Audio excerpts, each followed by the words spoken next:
Bonjour tout le monde et bienvenue dans ce nouveau décryptage. Aujourd'hui, on s'attaque à une erreur à 20 000 DA qui peut mener droit en prison. Oui, c'est un véritable piège de conformité et le pire, c'est qu'il est 100% évitable.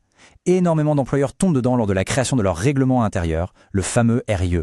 On investit du temps, de l'énergie, on rédige un document qu'on pense parfait et bam, une seule erreur de procédure suffit pour rendre le texte totalement caduc. Alors, une question revient très souvent. Peut-on penser qu'il suffit de rédiger ce document et de le déposer à l'inspection du travail pour que le tour soit joué? Eh bien, la réalité, c'est que 80% des rejets viennent de cette idée reçue. Imprimer et déposer, c'est très loin d'être la ligne d'arrivée. Déposer le règlement sans avoir respecté la bonne séquence procédurale, c'est littéralement comme construire une maison magnifique sur des sables mouvants. L'erreur capitale, celle qui fragilise tout l'édifice juridique dès la première seconde, c'est l'omission de la consultation obligatoire du comité de participation. Sauter cette étape n'est pas un simple oubli administratif. Dans la grande majorité des litiges, cela entraîne un risque de nullité procédurale garanti à 100%. Le règlement sera attaqué de toutes parts avant même qu'on puisse commencer à l'appliquer. Passons aux chiffres clés de cette obligation. Voyons comment la loi 90-11 se résume en 3 données essentielles. Pour bien comprendre la mécanique, le tout premier chiffre à retenir, c'est 20. 20 travailleurs. Selon l'article 75 de cette loi, c'est le seuil de déclenchement absolu. À la seconde précise où une entreprise atteint ce cap des 20 employés, l'obligation stricte se met en place. Dès ce moment, l'élaboration d'un règlement intérieur et la consultation des organes de participation deviennent une exigence légale incontournable. Ensuite, on a un délai ultra critique, 15 jours. Une fois que l'employeur a formellement présenté ses motifs et son projet, le comité dispose de 15 jours maximum pour rendre son avis officiel. Et attention, il n'y a absolument zéro marge de retard tolérée. L'horloge tourne dès la remise des documents. C'est un cadre temporel strict qui structure absolument tout le processus. Et enfin, le troisième chiffre, c'est la sanction financière. 20 000 dinars algériens, ou DA. C'est le montant maximum de l'amende prévu pour le délit d'entrave. Toute tentative de contourner le comité, de le priver de son rôle ou d'ignorer la consultation expose directement l'entreprise à cette sanction pécuniaire en dinars. Et ça, c'est sans compter les autres conséquences. Maintenant qu'on a ces chiffres en tête, qui doit-on consulter exactement? C'est une obligation qui s'adapte à 100% à la taille de l'entité. La grande question est de savoir vers qui se tourner, car l'interlocuteur légal dépend entièrement de la structure. Pour faire simple, il y a 3 niveaux. Premier cas de figure. Pour une structure de plus de 20 travailleurs répartis sur plusieurs sites, c'est le comité de participation qui est consulté. Deuxième cas, s'il n'y a qu'un seul lieu de travail, c'est le délégué du personnel qui prend ce rôle. Et si, pour une raison quelconque, il n'y a pas de comité, l'obligation ne disparaît pas. Il faut obligatoirement se tourner vers les représentants des travailleurs. La règle d'or, c'est d'avoir toujours un interlocuteur. Voyons à présent la procédure en 4 étapes. C'est un déroulement purement tactique où aucune marge d'erreur n'est tolérée. L'article 94 dicte une séquence quasi chirurgicale qu'il faut suivre dans l'ordre exact. Voici comment ça se passe.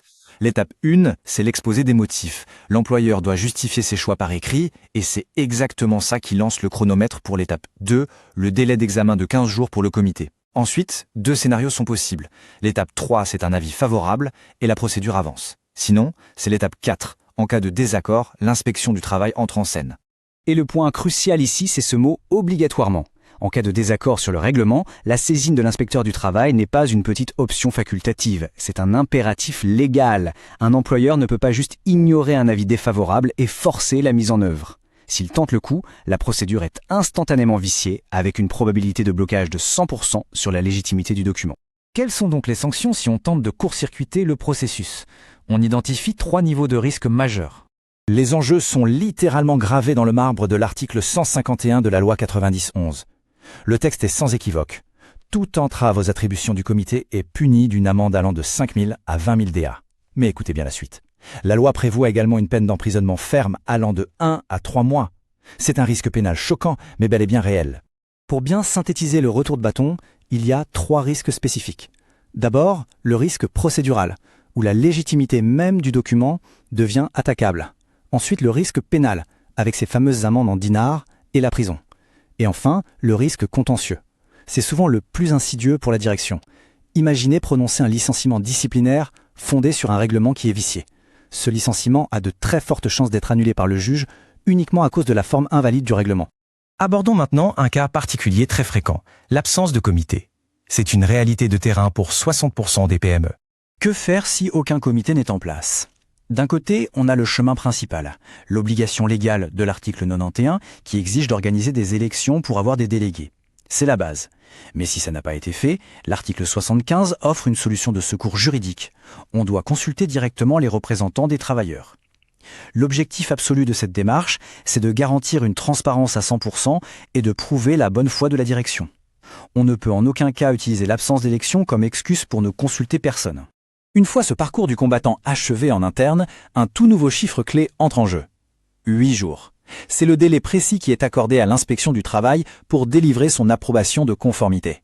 Ce chiffre, c'est le pont direct vers la toute dernière phase de validation légale du document. Ce qui nous amène à une réflexion finale fascinante pour clore cette analyse. Une fois cet avis favorable en poche, que reste-t-il à accomplir pour que ce règlement soit définitivement applicable? Quelles sont les ultimes démarches pour blinder la procédure à 100%? C'est exactement ce suspense juridique qui fera l'objet de notre prochaine étape. En attendant, gardons ceci en tête. La rigueur d'aujourd'hui est la sécurité juridique de demain. Le droit du travail ne laisse aucune place à l'improvisation.